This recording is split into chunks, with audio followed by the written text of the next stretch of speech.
हाँ तो welcome back बच्चों, आपकी रिवीजन क्लासेस की श्रृंखला जारी है। ठीक, पढ़ रहे हो घर पे? अच्छे से पढ़ रहे हो रिवीजन क्लासेस से, या फिर बस मैं रिकॉर्ड करके चले जाता हूँ और आप बस टाइम पास करते हो उसके साथ? नहीं सर, पढ़ रहे हो, या हमारी काफ़ी मदद भी कर रही है। ठीक है, मदद कर रही है तो अच्छी बात है, मोटिवेशन मिलता है मेरे को। फिर लाइक वाइक किया करो यार वीडियो को, जैसे मेरे को पता चले, कुछ कमेंट वमेंट किया करो। ठीक, कि पता चले कि आप क्या फील कर रहे हो इन वीडियोस को देख के, कि कितनी आपकी मदद कर रही है वीडियोस देख के। ये आपके कमेंट से तो पता लगेगा मेरे को। ठीक है, हाँ सर बिल्कुल, हम कमेंट्स करेंगे जैसा भी कमेंट लगेगा।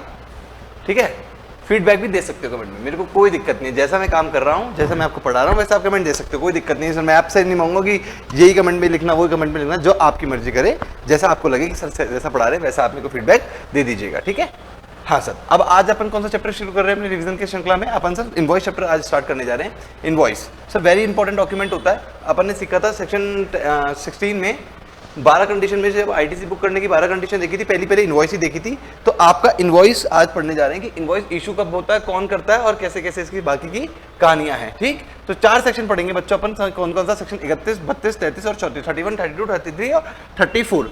सर सेक्शन 31 में क्या पढ़ने वाले हैं?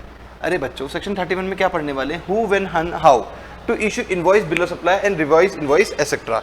क्या पढ़ने वाले हैं? मैं बोल रहा हूं कि एक सेकेंड, इनवॉइस में पढ़ने वाले हैं सेक्शन 31 में कि कौन, कब और कैसे, है ना, इनवॉइस इशू करेगा। ठीक है सर, आप है ना ये समरी वमरी में मत पढ़ो, बहुत इजी सी है। सेक्शन 32 में लिखा हुआ है only registered person can collect in the prescribed manner. मतलब ये नहीं है कि हर कोई मार्केट में माल बेच के जीएसटी कलेक्ट कर सकता है, सिर्फ एक रजिस्टर्ड पर्सन को ही अधिकार है। सर कंपोजिशन डीलर वाला भी रजिस्टर्ड होता नहीं, उसको भी नहीं है। रेगुलर में जो रजिस्ट्रेशन है उसी को ही अधिकार है, जब वो माल बेचे, जब सामने वाले से जीएसटी कलेक्ट करे और सरकार को जमा करा दे। ठीक, हाँ सर, सरकार को कलेक्ट करने के अधिकार किसको मिलता है? रेगुलर आरसी वाले को, और जमा तो उसको भी गवर्नमेंट को तो हर केस में ही कराना है। सेक्शन 33 क्या कहता है आपका? Amount of tax to be indicated in tax invoice and other document. मतलब टैक्स का अमाउंट इनवॉइस में अलग से आना चाहिए और बाकी टैक्सेबल वैल्यू अलग आनी चाहिए, टैक्स का अमाउंट अलग आना चाहिए, ऐसे इनवॉइस वैल्यू बनती है। मतलब टैक्स का जो अमाउंट है वो हर बिल में सेपरेटली शो होना चाहिए, मर्ज करके नहीं लिख सकते, टोटल इनवॉइस वैल्यू नहीं लिख सकते। आपको टैक्सेबल वैल्यू, फिर टैक्स का अमाउंट, ऐसे इनवॉइस वैल्यू तीनों अलग अलग सेपरेट दिखानी होगी। और सेक्शन 34 क्या कहता है? मोटा और पतला करने की दवा। दैट इज सर मोटा मतलब, अरे सर अभी आपको समझ में आ जाएगा जब अपन मेन पढ़ेंगे debit note and credit note. ये मोटा पतला करने की दवाई ही होती है। तो सर हम ले लें, फिर जो बच्चे पतले हैं वो मोटा होने की दवाई ले लें, जो मोटा है वो पतला होने की दवाई ले लें? अरे नहीं यार, ऐसे नहीं, कहने का मतलब कुछ और है, अभी अपन आएंगे जब देखेंगे। सेक्शन 31 क्या कह रहा है आपका? सेक्शन 31 कह रहा है who is required to issue bill of supply. देखो क्या लिख रखा है, बहुत इजी है, बहुत इजी है आपका। आज अपन 2 चैप्टर करने वाले हैं, इनवॉइस और टाइम ऑफ सप्लाई। इनवॉइस और टाइम ऑफ सप्लाई दोनों लिंकेज हैं, इसलिए पहले इनवॉइस सीखेंगे, उसी से लिंकेज है अपना टाइम ऑफ सप्लाई, दोनों सीख के आज कंप्लीट करके चलेंगे। कुछ भी मुश्किल नहीं है। सेक्शन 31 में क्या लिखा हुआ है? Tax invoice is required to be issued by the following person. कौन कौन फॉलोइंग पर्सन? अरे जो भी आपका रजिस्टर्ड पर्सन है वही आपका टैक्स इनवॉइस इशू करके चलता है। ठीक, यही लिखा हुआ है, इसके बारे में कुछ भी नहीं। Registered supplier paying tax under regular scheme, मैंने बोला ना, कंपोजिशन स्कीम वाला नहीं, तो रेगुलर स्कीम वाला tax issue tax invoice. Registered person recipient liable RCM में क्या करेगा? जैसे कि मैं सप्लायर हूँ सर, कई बार क्या है, आप ऐसे लैंग्वेज से पढ़ के बताओगे ना तो हम बोर हो जाते हैं। आप क्या करा करो, आप पहले पूरी कहानी बता दिया करो और फिर रीडिंग लगवाओगे। जब जिन बच्चों की मर्जी होगी वो रीडिंग कर लेंगे, और जिन बच्चों की मर्जी होगी वो आंख बंद करके कहीं और चले जाएंगे अपनी दुनिया में। ठीक, फिर आप जब कहानी सुनाओगे वापस आ जाएंगे। ठीक है, तुम्हारी इच्छा, तुम चाहते हो वो वाली स्टाइल रखूं, ऐसे रीडिंग करके ना समझाऊं तो वो वाली स्टाइल सुन लो। सेकंड पॉइंट में ये लिखा हुआ है बच्चों कि जो भी आरसीएम में सप्लाई करता है, मेरी सप्लाई हरदम आरसीएम में फॉल करती है, तो मैं चाहूं तो इनवॉइस इशू ना करूं, खुद रेसिपिएंट अपने आप को इनवॉइस इशू कर सकता है। ठीक है, हाँ सर ठीक है। Registered person RCM, recipient liable. Recipient कौन? रेसिपिएंट जो सप्लाई रिसीव कर रहा है, रेसिपिएंट हो गया ना वो, सप्लायर होता है रेसिपिएंट मेथड जो समझ में आ गया ना? हाँ सर समझ में आ गया। Liable to pay tax GST under reverse charge need to issue an invoice. Sir समझ में आ गया। बिल ऑफ सप्लाई क्या होता है? अरे बच्चों, टाइम इनवॉइस में और बिल ऑफ सप्लाई में इतना सा फर्क है कि इनवॉइस में तो लिखा हुआ होता है टैक्स का अमाउंट, और बिल ऑफ सप्लाई में टैक्स का अमाउंट नहीं होता, क्योंकि बिल ऑफ सप्लाई इशू कौन करता है? आपका जो भी रजिस्टर्ड पर्सन नहीं है, या रजिस्टर्ड पर्सन तो है पर कंपोजिट डीलर के अंदर रजिस्टर्ड है। ठीक है, जो अल्टीमेटली टैक्स कलेक्ट नहीं कर सकता मार्केट में, वो इशू क्या करेगा? Bill of supply. तो बिल ऑफ सप्लाई और इनवॉइस में इतना सा फर्क है कि बिल ऑफ सप्लाई में टैक्स का अमाउंट नहीं होता और इनवॉइस में टैक्स का अमाउंट होता है। आज थोड़ा मैं टायर्ड हूं, इसलिए एनर्जी लेवल हो सकता है बच्चों आपको थोड़ा लो लग रहा हो, पर पढ़ाने में कोई कमी नहीं छोड़ूंगा। बस हो सकता है ज्यादा आपको एनर्जी लेवल की थोड़ी कमी मिले, उसके लिए भी मैं माफी चाहूंगा आपसे। आज थोड़ी सी तबीयत खराब है, पर अब आपके क्या एग्जाम्स आने वाले हैं, तो रिवीजन क्लास तो आपको रोज ही रिकॉर्ड करनी है। अब आगे क्या कर रहे हैं sir? Where supply is made unregistered person, ये अलग ही पॉइंट है, ये क्या है? कट गया। इसकी हेडिंग कट गई। इस हेडिंग क्या है, small value invoice bill of supply. इसका क्या कह रहा है इस पॉइंट में सर, पहले पॉइंट वही बात डन हुई तो अपन भूल गए कि आप, हम नहीं याद है, मेरे को याद है। इस पॉइंट में ये कह रहा है बच्चों कि कोई भी सप्लायर चाहे तो वो बिल इशू ना करे। अगर B2C सप्लाई है, सप्लाई कौन सी है, B2C, और बिल का अमाउंट 200 से कम है और रेसिपिएंट जिद भी नहीं कर रहा कि मेरे को बिल चाहिए ही नहीं, चाहिए, तो इस केस में चाहे तो सप्लायर इनवॉइस इशू करने को स्किप छोड़ सकता है, चाहे तो इशू ना करे। कब सर, कौन कौन सी 3 कंडीशन होनी चाहिए बच्चों? 3 कंडीशन ये होनी चाहिए। पहली कंडीशन क्या है कि B2C सप्लाई होनी चाहिए। दूसरी कंडीशन है कि 200 से अमाउंट जो है, टैक्सेबल अमाउंट जो है वो 200 रुपए से कम का है, और रेसिपिएंट कोई इच्छा नहीं जता रहा, रेसिपिएंट बोल रहा है कि हाँ छोड़ दो, मेरे को तो इनवॉइस नहीं दोगे तो भी चलेगा, मतलब रेसिपिएंट डिमांड नहीं कर रहा आपकी इनवॉइस की। ये 3 कंडीशन पूरी हो जाए तो चाहे तो सप्लायर बिना इनवॉइस इशू के भी माल बेच सकता है। तो सर मतलब इनवॉइस इशू नहीं किया, टैक्स तो कलेक्ट किया ही होगा। अरे टैक्स तो कलेक्ट करना पड़ेगा, चाहे तो इनवॉइस इशू करे चाहे ना करे। तो मतलब सर इनवॉइस तो इशू किया ही नहीं और टैक्स कलेक्ट कर लिया तो जेब में पैसा रख ले, ऐसे थोड़ी ना होगा। मतलब फिर तो तुम छुटपुट जितनी भी करोगे, हो सकता है कोई दुकान हो जिसमें दिन भर 24 घंटे छुटपुट सेल होती रहती है और टैक्स का अमाउंट अच्छा खासा बन जाता है, मतलब तुम उसको पॉकेट में थोड़ा रख लोगे, गवर्नमेंट को तो देना ही होगा। तो क्या करना होगा इन लोगों को, सर बिल तो है ही नहीं, हिसाब तो रखा ही नहीं, तो इन लोगों को क्या करना होगा, at the end of the day इनको क्या करना होगा, एक पर्टिकुलर क्या करना पड़ेगा, इनवॉइस इशू करना पड़ेगा टोटल सेल्स का। ठीक है ना? क्यों सर? टैक्सेशन के पर्पस के लिए इनको एक टोटल इनवॉइस इशू करना पड़ेगा। हाँ आगे पढ़ लेना, हाँ पढ़ लेना, तुम अपने आप पढ़ लेना, ठीक है? आराम से पॉज करके मेरी क्लास को, अगर तुम्हें लग रहा हो ना कि सर ने तो चला दिया ऊपर, तो आराम से पॉज करके आराम से पढ़ लेना, ठीक? अब ये क्या लिखा है, recipient voucher, a registered supplier shall on receipt on advance payment with respect to any supply issue a receipt voucher evidence receipt of such payment. मतलब क्या बोल रहा है कि किसी भी सप्लायर ने एडवांस रिसीव कर लिया तो उसको क्या होता है, तब इनवॉइस थोड़ा इशू करते हैं एडवांस के अगेंस्ट में, तो एक रिसिप्ट देते हैं कि अभी पेमेंट आ गया, पहले उसको क्या बोलते हैं, रिसिप्ट वाउचर। इंपॉर्टेंट है क्या सर? बिल्कुल भी नहीं, छोड़ दो, जो मैं बताऊं बस वो कर लो। In case of supply of goods, अब क्या है, इनवॉइस जनरेट करने की यही इंपॉर्टेंट लाइन है, इसी के लिए अपन इनवॉइस चैप्टर पढ़ रहे हैं कि इन केस ऑफ गुड्स, लो बच्चों बोर्ड यूज करते हैं, अब बोर्ड यूज करने का समय आ गया। Invoice in case of goods, in case of service. अरे सर आज क्या है, मैं ज्यादा ही थक रहा हूं, आज सिर्फ आप इनवॉइस कर लेते हैं अपन, टाइम ऑफ सप्लाई भी अपन कल ही कर लेंगे, ठीक है सर? थैंक यू बच्चों, थैंक यू, है ना?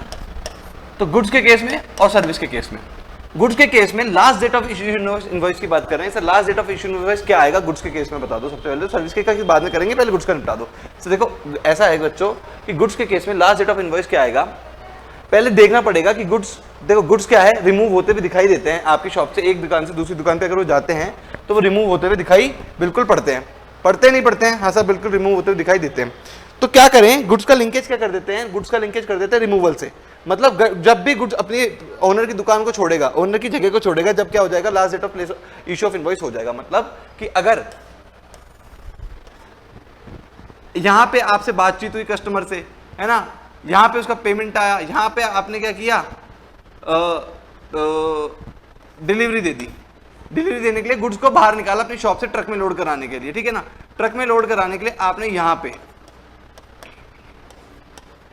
ठीक, यहां पे ट्रक में लोड कर दिया, अभी है ट्रक में लोड हो गया गुड्स। तो अब ये क्या है, last date of issue invoice है, last date of issue of invoice, ये लास्ट डेट है कौन सी, जब रिमूवल होने जा रहा है उसकी प्रीमाइसेस से। क्यों सर? क्योंकि गुड्स का रिमूवल देखा जा सकता है, रास्ते में कौन मिलेगा, पुलिसमैन मिलेंगे ना, जो रोक लेंगे, मामा मिलेंगे ना जो रोक लेंगे, भैया गड्डी लेके किधर चला, लमालदा दिखा, बिल है नहीं है, तो अगर बिल ही नहीं होगा तो भैया फिर तो मामा रोक लेंगे रास्ते में। इसलिए क्या होगा, last date issue of invoice भी यही रखा आपने, किसके केस में, गुड्स के केस में, ठीक है सर? बिल्कुल भी मैं रीडिंग करके बिल्कुल नहीं चलूंगा, रिवीजन क्लासेस आप अपने आप कर लेना। बस ए पॉइंट पढ़ देता हूं, where the supply involves removal of goods, ठीक, where the supply involves removal of goods, उसके केस में लास्ट डेट ऑफ इनवॉइस क्या होगी, इशू ऑफ इनवॉइस क्या होगी, बिफोर डिलीवरी, बस जस्ट बिफोर डिलीवरी, जैसे आप उसको डिस्पैच करोगे उससे जस्ट पहले। ठीक, before or at the time of delivery of goods. ठीक है, आगे पढ़ो। स्पेशल केस मतलब बी पॉइंट में क्या लिखा हुआ है, in case of continuous supply of goods. Sir in case of continuous supply of goods कैसे होते हैं? अरे यार, इन केस ऑफ कंटिन्यूअस सप्लाई वाला गुड्स का कहानी ये है कि जब भी आपका माल एक हिस्से में नहीं लॉट में आ रहा हो, जैसे कि सीमेंट की सप्लाई हो रही है एक बिल्डिंग की साइड पे, जहां पे बिल्डिंग बन रही है वहां पे साइड पे सीमेंट वाला क्या कर रहा है, लगातार सीमेंट पहुंचा रहा है। ठीक, तो लगातार पहुंचा रहा है तो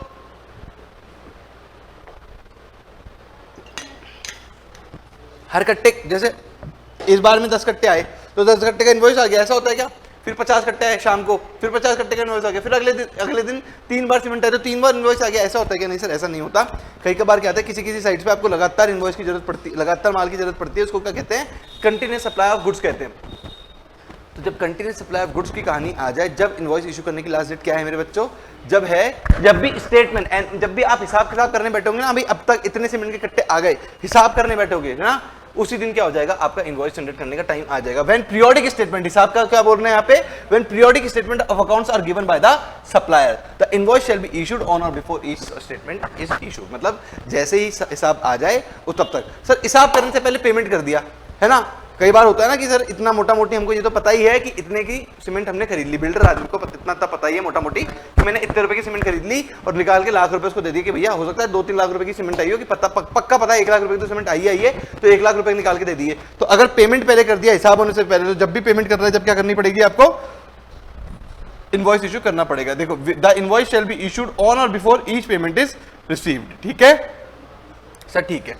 केस नंबर सी बता दो sir, in case of sale on approval basis. In case of sale on approval basis, ये क्या है सर? अरे बच्चों ये क्या है, ये मैं बता देता हूं आपको। ये ऐसी चीज है, सेल ऑन अप्रूवल बेसिस क्या होता है? वैसे चाहो तो मैं मजाक भी कर सकता हूं इसमें, पर मजाक नहीं करते, सीरियस पढ़ लेते हैं। सर ऐसा है कि जैसे मान लो इंडिया में बहुत सारी फैक्ट्रीज ऐसे खुलती है कि चलो फैक्ट्री खोल लेते हैं, पर फैक्ट्री खोलने में सबसे बड़ा चैलेंज क्या है? माल बेचना। बनाना इतना बड़ा चैलेंज नहीं है, माल बेचना सबसे बड़ा चैलेंज है। दिख पा रहा हूं ना मैं तुम्हें अच्छे से? हाँ सर, माल बेचना सबसे बड़ा चैलेंज है। अगर माल बेचना मेरे बच्चों सबसे बड़ा चैलेंज है, तो वो क्या करते हैं माल बेचने के लिए? चलो माल बना लिया किसी भी फैक्ट्री में, जैसे मान लो कश्मीर शॉल्स की बात कर लेते हैं। कश्मीर में एक फैक्ट्री खुली, वो शॉल्स बनाती है, उसका नाम है कश्मीर शॉल्स। अब उनको क्या लगा कि भैया शॉल्स बनके तैयार तो हो गई, अब इनको बेचेंगे कैसे? अब उन्होंने क्या किया, बेचने के लिए एक सेल्समैन रखा, एजेंट को रखा, बोले जा पूरे इंडिया की विजिट कर, जगह जगह 5-10 सेल्समैन रख लिए और अलग अलग स्टेट डिवाइड कर दिए, बोले तू इसमें जा, तू इसमें जा, और सिर्फ अपना माल लेके जा और दुकानदार के बस दुकान पे रखिया, बोलते ना पेमेंट की कोई जल्दी नहीं है, आप तो इस माल को बेचना शुरू करो, बिक जाए तो पेमेंट दे देना, नहीं बिक जाए तो हमारा माल हमको वापस दे देना, है ना। पेमेंट ने तो दुकानदार को भी लगा क्या दिक्कत है, क्रेडिट में माल मिल रहा है, इतना % मार्जिन मिल रहा है, बेच के देख लेंगे, ग्राहक तो आता ही अपनी दुकान पे, देख देंगे, बेच के दिखा देंगे अपन को क्या जा रहा है। ठीक, तो यही स्ट्रेटजी होती है आपके मार्केटिंग वालों की माल बेचने की। तो मतलब एक बार बताओ, जब कश्मीर शॉल्स वाले ने आपका माल किसी दुकान पे, राजस्थान की किसी दुकान पे बेचा, सर राजस्थान में तो गर्मियां पड़ती है, अरे सर्दी भी तो जरूरत की पड़ती है यहाँ पे, सर्दियों में दिसंबर जनवरी में आओ कभी हमारे राजस्थान, हम बताएंगे सर्दी क्या होती है। ठीक, तो क्या कह रहा था मैं, शॉल्स, तो राजस्थान की दुकान पे किसी पे बेच दिया, तो क्या, एक बार बताओ मेरे बच्चों, ये डिलीवरी ऑफ गुड्स हो गई? मतलब ये मैंने माल खरीद लिया, मैं राजस्थान का हूं, कश्मीर से शॉल्स मेरे पास आ गए, मैंने माल खरीद लिया? नहीं सर, आप लौटा भी सकते हो, अगर आपके किसी भी कस्टमर को आपने दिखाया और किसी को पसंद ही नहीं आई तो आप माल लौटा भी सकते हो। तो सेल अभी हो गई क्या? सर नहीं हुई, अभी सेल्स क्या है, मेरे हाँ या ना कहने पे पेंडिंग है, सेल्स एंड अप्रूवल में से जब तक मैं अप्रूव नहीं कर देता तब तक सेल्स क्या है, पेंडिंग रखी हुई है। अब समझ में आती है सर, ये बात समझ में आती है कि सेल्स एंड अप्रूवल बेसिस में माल जब तक नहीं बिका माना जाता, जब तक अप्रूवल नहीं आती। तो सर अप्रूवल के लिए इंतजार करें, 2 साल 3 साल बैठे रहे? नहीं यार, तुम किसी को कुछ पूछोगे और वो तुम्हें 2 साल 3 साल तक बैठाए रखेगा तो अच्छा लगेगा तुम्हें? बोले तेरी वजह से छोड़ो, ठीक, अच्छा नहीं लगेगा ना। तो सरकार को भी अच्छा नहीं लगता कि मतलब तुम तो सेल्स बता ही नहीं रहे, कब तक सेल्स होगी? तो जब तक सेल्स नहीं होगी तो तब तक तो नुकसान हो जाएगा सरकार को। सरकार ने बोला कि ज़्यादा से ज़्यादा 6 महीने का टाइम दे रहे हैं। राजस्थान वाली दुकान जैसे, हे कार्तिक सर तुम्हारे को पास कश्मीर शॉल्स आई है तो ज़्यादा से ज़्यादा 6 महीने का टाइम है इनकार या हाँ करने का, या तो एक्सेप्ट कर लो ऑर्डर को या रिजेक्ट कर दो प्रपोजल को, ठीक है ना। ठीक, और अगर मैं चुप रहा, मैंने ना एक्सेप्ट किया, ना 6 महीने तक ना एक्सेप्ट किया ना रिजेक्ट किया, तो सरकार अपने आप ही क्या मान लेगी कि ये सेल्स है, कार्तिक सर ने एक्सेप्ट कर लिया सारी शॉल्स को, वो एक भी लौटाने वाले नहीं है। तो सेल्स ऑन अप्रूवल बेसिस में इनवॉइस, पहले तो सेल कब मानी जाएगी कि जब तो या तो मैं हाँ कर दूं, और हाँ नहीं किया तो 6 महीने विच एवर इज अर्लियर। तो यस जब मैं यहां कर दूं और 6 month which ever is earlier. ठीक, हाँ सर ठीक। तो यहां तो सेल्स मानी गई, और अब बिल कब, इनवॉइस कब इशू करना करेगा, जब भी सेल्स हो जाएगी उसी दिन इनवॉइस इशू करना पड़ जाएगा। ठीक है, invoice shall be issued on or before acceptance date or 6 month from the date of removal whichever is earlier. उसी दिन क्या करना पड़ेगा आपको, आपका इनवॉइस इशू करना पड़ेगा। और कोई दिक्कत बच्चों? नहीं सर कोई दिक्कत नहीं। अब क्या है, in case of taxable supply of service आ गया, मतलब सर गुड्स हो भी गया। हाँ बच्चों गुड्स हो गया। गुड्स में अपन ने 3 केस पढ़े, देखो अभी बता देते हैं। गुड्स में अपन ने 3 केस पढ़े। 3 केस कौन कौन से थे वो?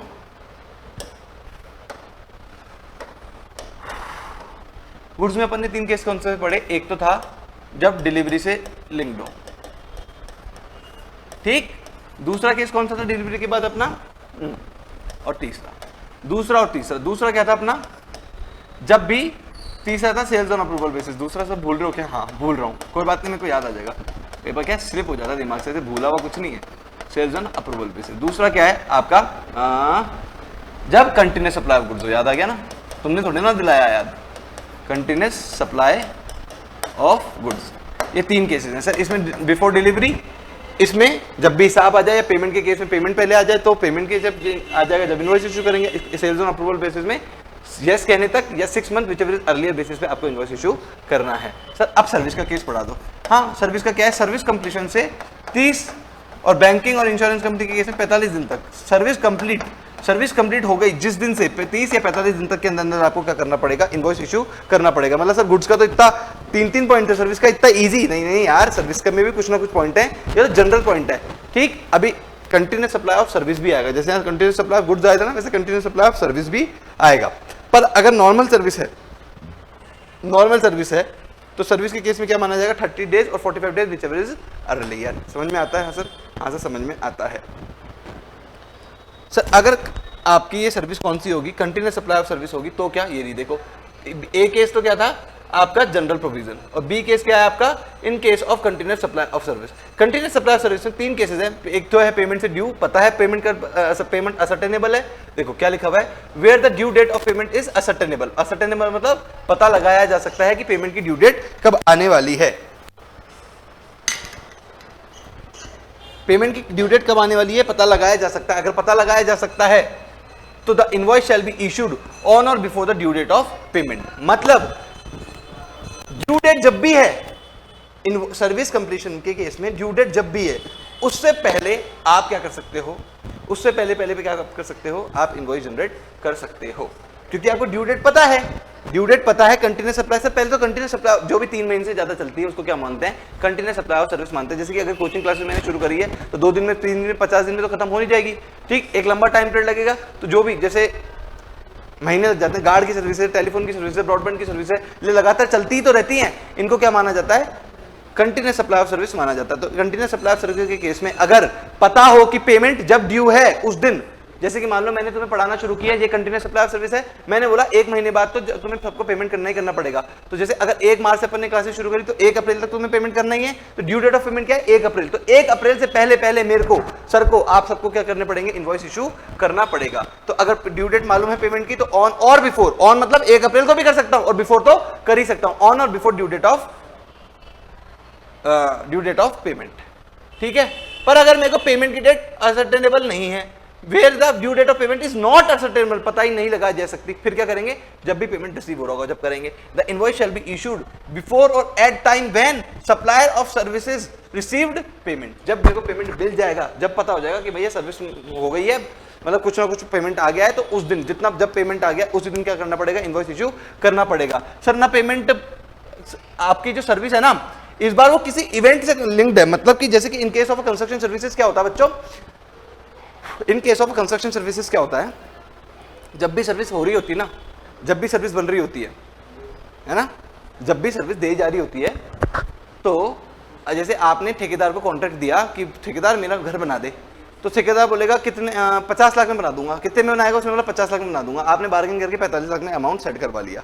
ठीक है, चलो उसने 1 करोड़ 10 लाख माने, आपने 1 करोड़ रुपए में अमाउंट सेटअप करा लिया कि भैया 1 करोड़ में बनाए तो बना दे। उसने वो हाँ कर गया कि चलो 1 करोड़ में आपका घर साल भर में पता है बना के आपको दे दूंगा। तो क्या साल भर में इंतजार करेगा पेमेंट का? मतलब पूरा घर बनाएगा फिर 1 करोड़ रुपए आप तब दोगे? नहीं, पेमेंट लिंक्ड क्या किससे होगा? यहाँ से इवेंट से होगा। बोलेगा जैसे ही पहली छत गिर जाएगी आप मेरे को 20 लाख रुपए दे देना, दूसरी छत गिर जाएगी आप मेरे को 30 लाख रुपए दे देना, तीसरी छत गिर जाएगी आप मेरे को बचा हुआ पेमेंट दे देना, और जब मैं ऐसे ऐसे कर दूं, मतलब जो भी है ना, इस तरह से इवेंट से लिंक्ड क्या होंगे पेमेंट। तो जब जब कोई भी सर्विस इवेंट से लिंक्ड पेमेंट हो उसमें, तो कब आपका इनवॉइस इशू करने पड़ेगा? जब जब वो इवेंट कंप्लीट हो जाए। मैं नहीं बोल रहा जब जब पेमेंट आ जाए, मैं बोल रहा हूं सर इवेंट कंप्लीट होने पे पेमेंट फिर भी पार्टी ने नहीं दिया तो कोई बात नहीं, अब नहीं दिया तो नहीं दिया, पर इवेंट तो कंप्लीट हो गया ना। और इवेंट कंप्लीट होते क्या करना पड़ेगा आपको? इनवॉइस इशू करना पड़ेगा। तो एक बार पढ़ लेते हैं। The invoice shall be issued on or before the date of completion of that event. Confuse हो तो जाना बच्चों, यहाँ पे पेमेंट नहीं लिखा हुआ, पेमेंट लिंक्ड जरूर है इवेंट से, पर इवेंट होते ही मेरे को क्या करना पड़ेगा? इनवॉइस इशू करना पड़ेगा, चाहे पेमेंट आया चाहे नहीं आया।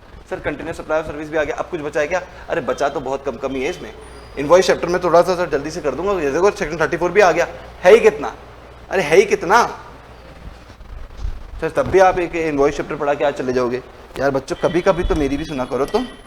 हाँ, तुम्हारी तबीयत खराब होती है तब तुम क्लास भी नहीं आते, और आपके टीचर की थोड़ी सी थकान या तबीयत खराब है उनकी, तो आप उनको जल्दी भी नहीं छोड़ना चाहते, और जब मैं पढ़ाना ज्यादा चाहता हूँ जब तुम भाग जाना चाहते हो। सर वो क्या है, वक्त की नज़ाकत है। अभी क्या है हमारे, क्या है ना, एग्जाम्स आने वाले, तो अब हम थोड़ा सीरियस हो गए। तो मैं भी तुम्हारे लिए इतना सीरियस हूँ जितना तुम सीरियस हो। कोई बात नहीं, कल रिकॉर्ड कर लेंगे, और बाकी तुम पढ़ना तो शुरू करो। बाकी और भी सब्जेक्ट तो है ना, मैं तुम्हारे को टाइम पे सारे के सारे और इंपॉर्टेंट चैप्टर की तुम्हें दे ही चुका हूँ, तुमने रिवीजन से ना। जो भी इंपॉर्टेंट चैप्टर थे आपके आईटीसी, आरसीएम, वैल्यूएशन है ना, पीरियड्स ऑफ सप्लाई, उनके तो मिल ही गए आपको। सबसे ज्यादा वेटेज और मुश्किल उन्हीं में आती है बच्चों को। सर अब क्या पढ़ाने वाले थे आप? इस case number 2, where the supply of services ceases. मतलब कि जैसे मान लो कंप्लीशन एक यहाँ पे आना था, पहली छत यहाँ गिरनी थी, आपको पेमेंट आपके बिल्डर आदमी को यहाँ देना था पेमेंट, पर आपने देखा यहाँ पे देखा कि यार वो तो दीवारें टेढ़ी मेढ़ी खरीद रहा, छत तो गिरने का मौका ही नहीं दिया उसे, और यहीं भगा दिया। तो आपने बोला बस सेसेशन ऑफ सर्विस, सेसेशन कर दे यहीं पे, तेरा सामान उठा और चलता बन। आपने बिल्डर से इस तरह से बात करी, तेरा सामान उठा और चलता बन। बिल्डर ने अपनी गलती पूछी, तुमने बोला ये दीवार है, ये आड़ी टेढ़ी सीधी सीधी दीवार नहीं खींची जा रही तुमसे, छत कैसे डालोगे तुम? हम किसी और बिल्डर से काम करा लेंगे, जितना हो गया उसके लिए धन्यवाद, थैंक यू, कृपा करिए और जाइए यहाँ से। आपने ऐसे करके बोल दिया, तो आपने क्या कर दिया? सेसेशन ऑफ सर्विस कर दी। अब जब सेसेशन ऑफ सर्विस कर दी आपने, तो भैया इतने का वो पेमेंट लेगा नहीं लेगा? सर इतने का तो पेमेंट लेगा। तो इसका इनवॉइस यहाँ इशू करेंगे या यहाँ करेंगे? सर यहाँ करेंगे, यहाँ। सर अब पढ़ लेते हैं एक बार, देखो where the supply of service ceases, cease हो गई ना, यहाँ पे सीज हो गई sir. Under a contract before the completion, under a contract before the completion से पहले सीज हो गई of the supply, the invoice shall be issued when the supply ceases. Invoice कब इशू करना है? जब सप्लाई सीज हो गई। And such invoice shall be issued to the extent of supply affected before cessation. इतनी supply के लिए आपको इनवॉइस इशू करना पड़ेगा। नोट क्या दे रखा है? वेयर रेसिपिएंट लायबल टू पे जीएसटी अंडर आरसीएम। कौन सी सप्लाई कर रहे थे? जिसमें रेसिपिएंट को जीएसटी लायबल पे करना था आरसीएम में। Then invoice shall be issued on the date of receipt of goods and service. इसी दिन मान लीजिए, ठीक है, कोई बात नहीं सर, ज्यादा नहीं आए समझ में तो भी कोई बात नहीं, इतना इंपॉर्टेंट है नहीं, पढ़ना तो है ही। इजी भी तो कितना है, जिन बच्चे ऐसे सोचते हैं ना, सर ने एक बार ऐसे बोल दिया इतना इंपॉर्टेंट है नहीं, और आंख बंद कर लेते हैं बच्चे को, नालायक है। अरे ये तो देखो कितना इजी है, इजी चीज तो कम से कम पढ़ लो यार। हाँ सर, फिर क्या पढ़ रहे हैं सर? फिर क्या पढ़ रहे हैं अपन? How manner of issuing supply of goods, the invoice shall be prepared in triplicate, supply of service में डुप्लीकेट। मतलब गुड्स के केस में 3 कॉपी बनेगी इनवॉइस की, और सर्विस के केस में 2 कॉपी बनेगी, क्योंकि एक कॉपी ट्रिप्लिकेट किसके पाएगी? ट्रांसपोर्टर के पास रहती है, और सर्विस ट्रांसपोर्टर के जरिए थोड़ा ना देते हैं, सर्विस तो डायरेक्ट देते हैं, इसलिए वहां पे 2 ही सर्विस और 2 ही कॉपी बनेगी इनवॉइस की, एक रहेगी सप्लायर के पास, एक रहेगी रेसिपिएंट के पास। अब सर ये रिवाइज इनवॉइस कॉन्सेप्ट है, इसमें सबसे ज्यादा इंपॉर्टेंट कॉन्सेप्ट है ये। आप एकदम कमर सीधी करके सारा ध्यान इधर, अब तक किधर और भी ध्यान था तो कोई बात नहीं, वापस आ जाओ, वेलकम बैक टू मी, मेरे पास ध्यान लगाओ, आओ, ठीक, भगवान कृष्ण का नाम लो और स्टार्ट करो अपनी पढ़ाई अभी से, कोई बात नहीं। शाम का बुला घर को आया कहते हैं ना, कुछ ऐसा होता है, तो वही है। अभी तक किसी ने क्लास में ध्यान नहीं लगाया तो भी कोई बात नहीं है ना, सुबह का बुला शाम को घर आ जाए, ठीक, तो वही बात। कोई किसी ने अभी तक ध्यान नहीं लगाया कोई बात नहीं, रिवाइज इनवॉइस जिसने कर लिया उसने चैप्टर का सार कर लिया, ठीक है ना। पूरी भागवत पढ़ के एंड में, पूरी भागवत नहीं पढ़ी, एंड में कृष्णा कृष्णा का नाम ले लिया, तो पूरी भागवत का क्या मिल जाता है आपको? फल मिल जाता है। ऐसे ही इनवॉइस चैप्टर जिसने नहीं किया, सिर्फ रिवाइज इनवॉइस कॉन्सेप्ट भी पढ़ लिया, उसको भी एग्जाम में उतने ही नंबर आ सकते हैं, क्योंकि यही तो इंपॉर्टेंट कॉन्सेप्ट है। सर क्या है सर? ऐसा ऐसी क्या बात है सर? अब बता दो। ऐसी ये बात है मेरे बच्चों कि इनवॉइस चैप्टर में क्या लिखा हुआ है, रिवाइज्ड इनवॉइस में क्या लिखा हुआ है, ये बोल रहा है सप्लायर के एंड से पढ़ते पहले। देखो सप्लायर के पास यहाँ पे आरसी नहीं थी, इस पीरियड में उसके पास आरसी नहीं थी, दुकान यहाँ धंधा पानी यहाँ पे शुरू किया ही था, एक सेकंड बच्चों, एक सेकंड में है ना पानी लेके आ जाता हूँ, थोड़ी देर का इंटरप्शन होगा, 2 मिनट आप क्लास फॉरवर्ड कर देना है ना।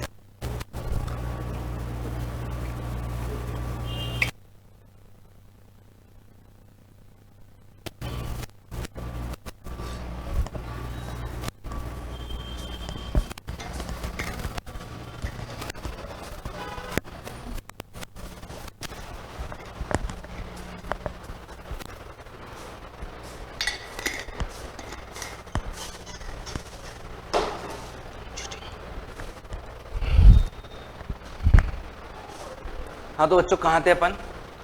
हाँ सर, हम थे रिवाइज इनवॉइस के कॉन्सेप्ट पे। अब मैंने बोल रहा था कि बच्चों आ जाओ आ जाओ आ जाओ, रिवाइज इनवॉइस में क्या बोल रहा था, यहाँ पे अपन ने बिजनेस स्टार्ट किया, यहाँ पे अपनी सेल्स जीरो थी, यहाँ पे इस पॉइंट पे तो सेल्स जीरो थी, और जैसे धंधे का पहला दिन हुआ सेल्स धीरे धीरे करके हमारी होनी शुरू हो गई। ठीक है, इस दिन क्या हुआ, हमारी वो लिमिट जहाँ पे हम आर्ट्स के लिए लायबल हो जाते हैं वो क्रॉस हो गई, 20 लाख रुपए की सेल अब तक हो चुकी है। तो सर अब तक मेरे पास जीएसटी नंबर होगा क्या? नहीं सर, मैंने रजिस्ट्रेशन लिया ही नहीं था, वॉलंटरी रजिस्ट्रेशन मैंने लिया नहीं, लायबल में था नहीं। ठीक, तो मैंने जीएसटी नंबर लिया ही नहीं। पर अब जहां से 1 रुपए की भी सेल्स बढ़ी, जैसे एप्लीकेबल लिमिट 20 लाख रुपए तो थी, 20 लाख रुपए से ज्यादा की सेल्स होती है, क्या लेना पड़ता है आपको? अंडर सेक्शन 22 रजिस्ट्रेशन लेना पड़ता है। तो जैसे ही 20 लाख रुपए की सेल्स क्रॉस होने वाली है, आपको क्या लेना पड़ेगा? रजिस्ट्रेशन लेना पड़ेगा। मान लो अब आपको यहाँ पे, अब अपने एसईसी को यहाँ पे रजिस्ट्रेशन लेना पड़ेगा। तो मान लो उसने 1 महीने में अप्लाई किया और यहाँ पे अप्लाई किया, 30 दिन होते हैं ना अप्लाई करने के, और अप्लाई करने के बाद भी 10-15 दिन लग गए, यहाँ पे उसके पास आरसी आई। तो इस पीरियड में जो उसने सेल्स करी, और मान लो B2B सेल्स कर दी, तो इस पीरियड में क्या करने लग गया वो, सामने वाले को क्या बोलता है सेल्स करते वक्त, यहां तक तो वो कह रहा था सामने वाले से जीएसटी नहीं ले रहा था, तो सारे वाले खुश थे, बोले इसकी दुकान से खरीद लो, जीएसटी लगता ही नहीं है। अगले दिन से यहाँ से क्या बोलने लग गया, अब तो जीएसटी लगेगा। लोगों ने पूछा क्यों? बोले अब मेरा क्या टर्नओवर ज्यादा हो गया और अब मैं रजिस्टर्ड पर्सन बन गया हूँ, अप्लाई मैंने कर दिया, आता ही होगा रजिस्ट्रेशन नंबर, पर आपको सामने वाले को क्या बोलता है, कस्टमर को अपने, अब आपको जीएसटी का अमाउंट मेरे को देना पड़ेगा। तो कस्टमर ने बोला अच्छा देना पड़ेगा, तो बोले हाँ बिल्कुल देना पड़ेगा।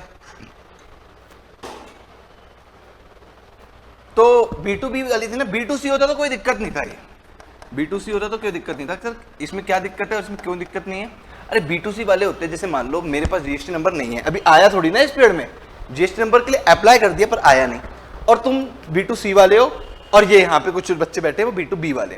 तो जब मैंने B2C वालों को सप्लाई करी तो तुम किसी तरह की इनपुट लेने वाले हो क्या? सर नहीं, हम किसी भी तरह की इनपुट नहीं लेने वाले। तो तुम्हें मेरे जीएसटी नंबर से कोई मतलब है क्या? सर नहीं, हमको आपके जीएसटी नंबर से कोई भी मतलब नहीं है। तो जाओ मौज उड़ाओ, टैक्स का पैसा दे जाओ, जब भी मेरे पास जीएसटी नंबर आएगा मैं रिटर्न भर दूंगा, सरकार को दे दूंगा। और वैसे देखो बच्चों, जो इस पीरियड की रिटर्न भरते हैं ना, आरसी आने से पहले की जो रिटर्न भरते हैं ना, उसको कहते हैं फर्स्ट रिटर्न। ठीक है सर, मतलब आरसी के लिए लायबल तो हो गए थे, आरसी आई यहाँ पे इस पीरियड में जो सेल्स करी और सेल्स का ब्यूरो देंगे उसको कहेंगे फर्स्ट रिटर्न। तो मैंने जो तुम्हें सेल्स करी, तुमसे जीएसटी का पैसा लिया, और जीएसटी नंबर जब आया तब मैंने गवर्नमेंट को रिटर्न भर के जमा करा दिया। ठीक, फर्स्ट रिटर्न में तुम्हारे से लिया हुआ पैसा। तो तुमको उसकी किसी तरह की इनपुट चाहिए कि नहीं सर? तो तुम्हारे पास जो इनवॉइस है उस पर जीएसटी नंबर नहीं है मेरा छपा हुआ, क्योंकि मेरे को ही नहीं पता था, आया ही नहीं था, तो तुम, मेरे को भी नहीं पता था, तुम्हारे को भी नहीं पता। ठीक है, तुम्हारे को कोई दिक्कत भी नहीं, क्योंकि तुम्हें इनपुट लेनी नहीं है। पर ये वाले बच्चे जिनसे मैंने जीएसटी ले लिया और ये B2B वाले हैं, इनको तो इनपुट चाहिए, और इनको इनपुट मिलेगी कब? जब मैं अपना जीएसटी नंबर इनको बताऊंगा। जीएसटी नंबर है ही नहीं, तो ये तो इन्होंने रोना शुरू कर दिया, इन्होंने चिल्लाना शुरू कर दिया, गुस्सा करना शुरू कर दिया मेरे पे कि सर ऐसे नहीं होता। अब जो हम आपको टैक्स देके आए हैं, आपकी आउटपुट टैक्स लायबिलिटी आप गवर्नमेंट को पहुंचाओगे ना, तो वही पैसा हमारे घूम के ई क्रेडिट लेजर में शुरू होगा, दिखेगा। मैं ठीक है, तो दिक्कत भी क्या? बोले दिक्कत ये है, घूम के दिखेगा जब हम आपका जीएसटी नंबर बताएंगे GSTR 2 में। मैंने बोला अच्छा, तो जीएसटी नंबर तो है ही नहीं। तो बोले तो अभी तो जब जीएसटी नंबर आ जाए, जिस दिन आ जाए उससे 1 मंथ के अंदर इस पीरियड के लिए, इस पीरियड की सेल्स के लिए रिवाइज इनवॉइस इशू कर देना हमारे नाम से। मैंने बोला अच्छा, उससे क्या फायदा होगा? बोलेगा उससे क्या फायदा होगा? बोला कि क्योंकि अब रिवाइज इनवॉइस में तो आपका जीएसटी नंबर है ना। मैंने बोला अच्छा हाँ अब तो है। तो बोले उस जीएसटी नंबर से हमको क्या ले लेंगे, हम जितनी हमने आपको टैक्स दिया है वो हमारी इनपुट बन जाएगा। मतलब इतना अच्छा, इतना स्मार्ट कॉन्सेप्ट है कि ये तुम्हें इतना दिमाग है? बोले हाँ सर इतना दिमाग हम में है, इसलिए क्या करना, रिवाइज इनवॉइस इशू कर देना। जब भी आपके पास आरसी आ जाए उसके 1 मंथ के अंदर अंदर क्या कर देना, हमें रिवाइज इनवॉइस इशू कर देना। हाँ सर अब समझ में आता है। तो अब पढ़ लेते हैं। इन case of new registration of A supplier, मैंने क्या किया है, न्यू रजिस्ट्रेशन लिया है। नहीं पहली बार है ना, पहली बार। The registered taxable person may within 1 month from the date of issuance of RC, जिस दिन भी RC इशू हो गई उसके 1 मंथ के अंदर अंदर issue a revise invoice against the invoice, issue कर सकता है। इस पीरियड में क्या कर सकता है भाई, रिवाइज इनवॉइस इशू कर सकता है। रिवाइज इनवॉइस अगेंस्ट किसके, against the invoice already issue during this period.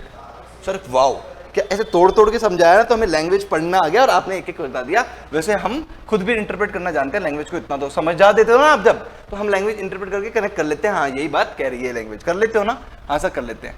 Starting कब से लेके कब तक के आपके रिवाइज इनवॉइस होंगे सर? यहां से लेकर यहां तक के।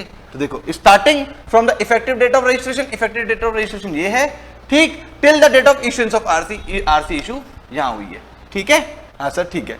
इन ऑफिस अब सर ये तो था इन case of registration of supplier. अब ये क्या है, in case of new registration of recipient, तब भी हो सकता है क्या? हाँ बच्चों तब भी हो सकता है। चलो तब भी बता देते, तब भी कैसे हो सकता है। मैं बहुत कोशिश कर रहा हूँ एक्सटेंड करने की, कि इतनी एनर्जी बचा लूँ कि तुम्हें place of time of supply भी पढ़ा दूँ। अगर बच गई तो जरूर कर लेंगे, वैसे मेरे को लग नहीं रहा, ठीक है ना? वैसे तो क्या होता है, सारी बातें जहाँ से टारगेट से होती है। अगर मैं तुम्हें एक बार भी बोलता नहीं ना कि टाइम ऑफ सप्लाई आज नहीं कल पढ़ेंगे, तो कैसे भी करके मैं एक्सटेंड कर लेता। ऐसे ही अगर तुमने अपने आप को कभी रिलैक्स कर दिया कि भैया आज तो इतनी पढ़ाई करूंगा, आज तो नहीं हो रही, ठीक, तो फिर दिमाग अपने आप इंस्ट्रक्शन दे देगा, भैया आज तो इतनी ही पढ़ाई कर पाएंगे। ऐसे मेरे दिमाग ने भी आज बोल दिया आज तो बॉडी बहुत थक रही है, तो आज तो टाइम ऑफ सप्लाई नहीं कर पाएंगे, कल ही करेंगे। चल कोई बात नहीं, कल कर लेंगे, ठीक। तो अभी मैं क्या बोल रहा हूँ, till the date of issuance of RC, ये तो हो गया। अब in case of recipient, recipient के केस में भी कर सकते हैं क्या सर रिवाइज इनवॉइस? हाँ अब सुनो, इस बार ये सप्लायर आदमी है, ये रेसिपिएंट आदमी है, ये इससे खरीदता रहता है, ये खरीदता रहता है माल, हर जगह हर टाइम हर महीने इससे माल खरीदता रहता है, ऐसे परचेज होती रहती है, कंटिन्यूस, ठीक है सर, हो रही है, कंटिन्यूस परचेज हो रही है। पर इस बार इसने यहाँ पे नया बिजनेस स्टार्ट किया अपने रेसिपिएंट ने, इसके पास सेल हो रही थी, परचेज भी कर रहा था और सेल भी कर रहा था, सेल भी हो रही थी। इस दिन जाके इसकी 20 लाख की सेल्स क्रॉस हो गई, 20 लाख की सेल्स क्रॉस हो गई। अब क्या कर रही है, इसको भी आरसी की जरूरत पड़ गई, यहाँ से इफेक्टिव डेट ऑफ आरसी की यहीं आ गई, और वही यहां जाके इसने आरसी के लिए अप्लाई किया और यहां जाके इसको आरसी इशू हो गई। किसको? इस बार रेसिपिएंट की बात कर रहे हैं। सप्लायर तो पहले दिन से ही मान लो रजिस्टर्ड पर्सन था, इस बार मान लो सप्लायर पहले दिन से ही रजिस्टर्ड पर्सन था। तो जब सप्लायर यहां पे इसको इनवॉइस, यहां पे जब ये सेल्स कर रहा था, जब ये तो B2C सेल्स थी सर, नहीं सामने वाला बिजनेसमैन नहीं है सर। अरे बिजनेसमैन हो, B2B कब होता है? जब सामने वाले के पास आरसी हो, अपने पास भी आरसी हो तो B, और 2B मतलब सब सामने वाले के पास भी आरसी हो। इस बार अपने पास तो आरसी है, सामने वाले के पास आरसी नहीं है, तो ये कौन सी सेल्स हुई सर? B2C सेल्स हुई ना ये? हाँ सर B2C सेल्स हुई। तो यहां तक तो ये क्या थी? B2C सेल्स थी, B2C सेल्स थी। पर यहां के बाद क्या होगी, जब इसको टर्नओवर अचीव हो गया तो अब ये B2B होने वाली है सर। पर इस दिन आएगा ना इनवॉइस, तो इतने पीरियड में जो इसने परचेज कर ली, उसमें ये अपना रेसिपिएंट आदमी सप्लायर को अपने जीएसटी नंबर दे ही नहीं पाया होगा। अरे भाई सब सप्लायर को अपने जीएसटी नंबर देगा, फिर सप्लायर टैक्स भी देगा और जीएसटी नंबर भी देगा। कौन? रेसिपिएंट आदमी अपने जीएसटी नंबर भी देगा और टैक्स भी देगा। सप्लायर आदमी क्या करेगा? जीएसटी नंबर में आ गए रेसिपिएंट के, टैक्स भी आ गया।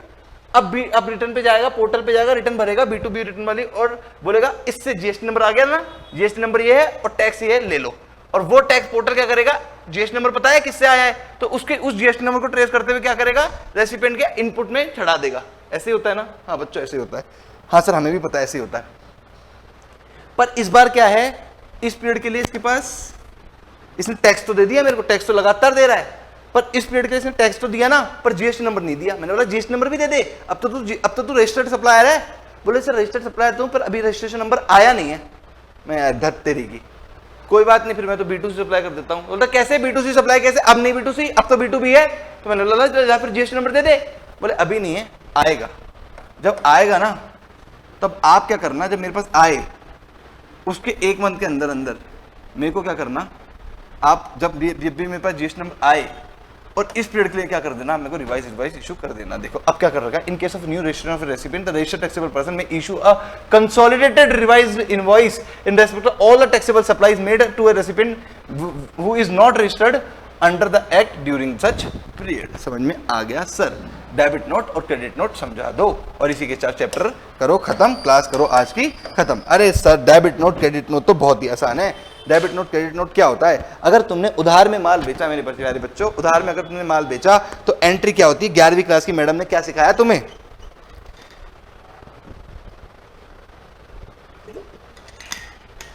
हाँ सर, हमको सिखाया debtor account debit to sales या sales account debit to debtor. Sir आप सोच रहे हो इतने बुद्धू में होते तो हम यहां तक पहुंचते? सॉरी मैंने तुम्हें इतना गलत जज किया। Sales account debit to debtor या debtor account debit to sales. Sir debtor account debit to sales की एंट्री मान देते हैं हम जब भी हम राम अकाउंट डेबिट, जैसे अगर राम अपना डेटर तो टू सेल्स की एंट्री हम कर देते हैं। तो मतलब जब भी आप सेल्स करते हो ना, सेल्स करते हो मतलब टर्नओवर बढ़ता है जब, तब डेटर क्या होते हैं? डेबिट होते हैं। तो डेबिट नोट का मतलब यहाँ पे क्या है? डेबिट में से क्या होगा? सर ये मैंने तरीका इजाद किया है, मैंने ही फाउंड किया है तरीका। डेबिट नोट और क्रेडिट नोट में बच्चे एकदम कंफ्यूज हो जाते हैं। डेबिट का मतलब क्या है? जब भी सेल्स बढ़ानी होगी, मतलब अब इसको जीएसटी से इनवॉइस रिटर्न करते हैं, 11th क्लास से छोड़ते हैं, वो तो तरीका था, हिंट था। मैंने तुम्हें 1 लाख रुपए का बिल इशू कर दिया और 10% के हिसाब से जीएसटी ले लिया, 1 लाख रुपए और 10,000 रुपए, 1,10,000 रुपए तुमसे ले लिए। 4 दिन या 5 दिन या 10 दिन बाद जाके मेरे को पता लगा कि यार मैंने तो गलत इनवॉइस इशू कर दिया, इनवॉइस तो 1.5 लाख का था, मैंने गलती से 1 लाख रुपए का ले लिया। ठीक, तो 50,000 का इनवॉइस तुम्हें और इशू करना चाहता हूं और 10% से 5,000 रुपए टैक्स और लेना चाहता हूं। ठीक, तो मतलब मेरे को 55,000 रुपए तुमसे और लेने, 50,000 तो इनवॉइस के गुड्स के और 5,000 रुपए टैक्स के, क्योंकि इनवॉइस की अमाउंट बढ़ेगा तो टैक्स का अमाउंट भी तो बढ़ेगा। तो बोले हाँ। तो सर अब आप 1 लाख रुपए का इनवॉइस इशू कर चुके थे, तो अब आप क्या करो? 50,000 रुपए से कराने के लिए डेबिट नोट इशू कर दो 50,000 रुपए का। ठीक, डेबिट नोट इशू कर दो 50,000 रुपए का। समझ में आता है बच्चों? हाँ सर समझ में आता है। और इसी का उल्टा क्या होता है? Credit note. अब जब पैसा आ जाता है तो क्या करते हैं? Cash account debit to Ram, तो राम को अब क्या किया है? क्रेडिट। तो क्रेडिट नोट क्या होता है? सेल्स घटाने का तरीका। ठीक, सिर्फ रटने का तरीका है जिसको डेबिट नोट और क्रेडिट नोट में डिफरेंस हो जाता है। तो डेबिट तो समझिए कि उसका उल्टा क्रेडिट नोट होता है, ऐसे क्या याद कर लो। हाँ सर, तो क्रेडिट नोट क्या होता है? अगर मैंने गलती से तुम्हें 1 लाख रुपए का बिल इशू कर दिया था अभी और वो होना था 80,000 रुपए का ही, तो 20,000 रुपए का कम करना है ना, तो कम करना है तो तुम्हारी इनपुट भी घटेगी, मेरा आउटपुट भी घटेगा और बिल का अमाउंट 20,000 रुपए से घटेगा। तो क्या कर देना? 20,000 रुपए का तुम क्या कर देना? क्रेडिट नोट इशू कर देना। सर इंपॉर्टेंस लगती ही नहीं है चैप्टर की। अच्छा, डेबिट नोट और क्रेडिट नोट की इंपॉर्टेंस समझ में नहीं आ रही क्योंकि तुम लिंकेज नहीं कर पाते ना प्रैक्टिकल जिंदगी से। अभी लिंकेज कराऊंगा ना, मजा आ जाएगा तुम्हें। सर ऐसा भी होता है क्या? अब कराओ, फिर कराओ सर, हम भी देखें इसकी डेबिट नोट क्रेडिट नोट की इतनी इंपॉर्टेंस है क्या। देखो बच्चों, डेबिट नोट की और क्रेडिट नोट की इतनी इंपॉर्टेंस है। मान लो मैंने किसी शॉप से, सर मान लो क्या, ये सच में मेरे साथ हुआ है during the time of Covid. My father was hospitalised in SMS hospital. ठीक, तो जब वो हॉस्पिटलाइज्ड हो गए थे तो हमको क्या करना पड़ती थी? कुछ दवाइयाँ तो हमें अंदर से मिल जाती थी, कुछ दवाई बाहर से लानी पड़ती थी। ठीक है, तो बाहर से लानी पड़ती थी उसकी बात है। तो हमने महीने भर में जितनी भी दवाइयाँ खरीदी और कुछ बच गई जाके, तो उसकी कहानी सुना रहा हूँ। तो हमने एक मेडिकल शॉप से दवाइयाँ खरीदी। तुम बच्चे भी इतने स्मार्ट हो जाना और कभी भी मार्केट में ठगना मत, ये कहानी सुनने के बाद। हमने दवाइयाँ खरीदी एक शॉप से, मान लो 50,000 रुपये की दवाइयाँ खरीद ली। 50,000 में से अगर और टैक्स का अमाउंट हमने दे दिया प्लस 5,000 रुपये हमने टैक्स का अमाउंट दे दिया। ठीक है, अमाउंट सर बड़ा कर दूं? सर अमाउंट बड़ा कर देता हूं जिससे हमें अच्छा समझ में आए। मान लो 2 लाख रुपए की हमने दवाइयाँ खरीदी। अमाउंट हमारा तो ऑफकोर्स बच्चा छोटा था, 2 लाख रुपए की हमने मेडिसिन नहीं खरीदी थी, पर आपको समझाने के लिए अमाउंट थोड़ा मैं बड़ा कर रहा हूँ। और क्या किया? 20,000 रुपये का उस पर टैक्स दे दिया। ठीक, ये अप्रैल मंथ में हमने किया। एक मंथ में इतने रुपए की दवाइयाँ आ गई। मान लो एग्जाम्पल है ना, अमाउंट का एग्जाम्पल है, कहानी रियल, स्टोरी रियल है। तो क्या हुआ? अब 1 लाख 2 लाख में से मई मंथ में उस आदमी ने, दुकानदार ने 20 मई को रिटर्न भर दी कि भैया 2 लाख रुपए की सेल्स हुई, 20,000 रुपए जीएसटी आया और जीएसटी का जो पैसा उसने हमसे लिया था वो किसको जमा करा दिया? सरकार को जमा करा दिया। B2C सेल्स बोल के जमा करा दिया। हमारे पास, हमको रजिस्टर्ड पर्सन थोड़ी ना है। हम तुम जब दवाई खरीदते तो अपना जीएसटी नंबर थोड़ा ना देख के आते। नहीं सर, हम तो रजिस्टर्ड पर्सन है ही नहीं, हम तो B2C सेल्स में उसने रिटर्न भर दी और सरकार को वो 20,000 रुपए, 2 लाख तो दवाइयों के रख लिए खुद की जेब में और 20,000 रुपए पहुंचा दी गवर्नमेंट को। सर क्या समझा रहे हो? डेबिट नोट क्रेडिट नोट की इंपॉर्टेंस समझा रहा हूं, ठीक है। अब मई के मंथ में क्या हुआ, जून के मंथ में हमको डिस्चार्ज मिल गया। सपोज कर लो हमें जून के मंथ से 2 महीने हॉस्पिटल था, हाँ कुछ 34-35 दिन हॉस्पिटल रहते हैं मेरे फादर सच में, ठीक। तो जून के मंथ में क्या मिल गया आपको? डिस्चार्ज मिल गया। तो हमने यहाँ पे जितनी भी दवाइयाँ बच रही थी ना उसको इकट्ठा किया और देखा कि भैया यहाँ पे तो मान लो 1,20,000 रुपए की दवाइयाँ अभी भी बच रही है। अब क्या करें?